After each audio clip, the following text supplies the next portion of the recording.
What are you most excited about for this year? I'm not excited about AI.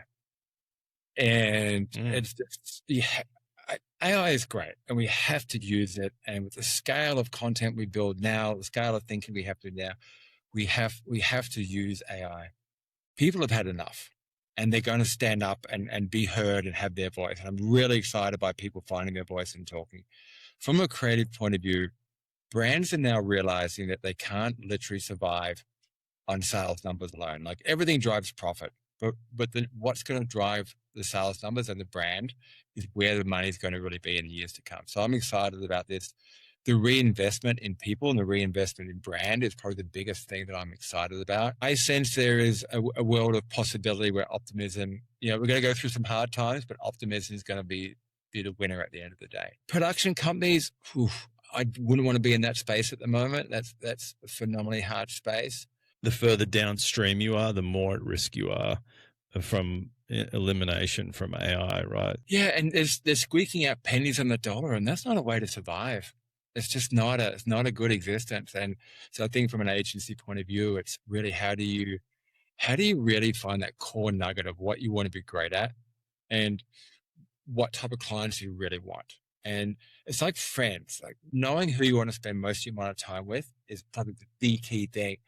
And the same for an agency. It's like, what is it that we really want to do and what clients are we really going to do well at? And that's a really big difference. If you're chasing revenue, you're always going to be behind. If you're chasing a job title, you're never going to be satisfied. And you can't physically be the same thing to everyone.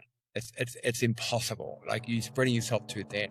But if you want to be really great at something, you can really dive into owning that territory and just ignoring the rest. Don't chase that short-term revenue. Like, look for long-term gains. And that's a really big Amazon lesson is like the short-term revenue is something they can walk away from, but the long-term gains, you can really see the difference now for them.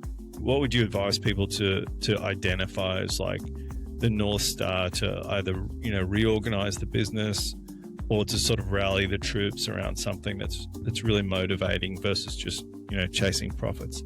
The North Star is really, really hard for public companies because that every quarter when they do earnings, they really need to roll out what it is. My gut for the North Star. Make the number go up, basically. Yeah, and that's not a North Star. That's an output number.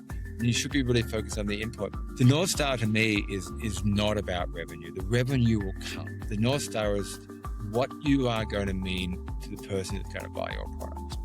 How are you going to connect with them and what are you going to do with them?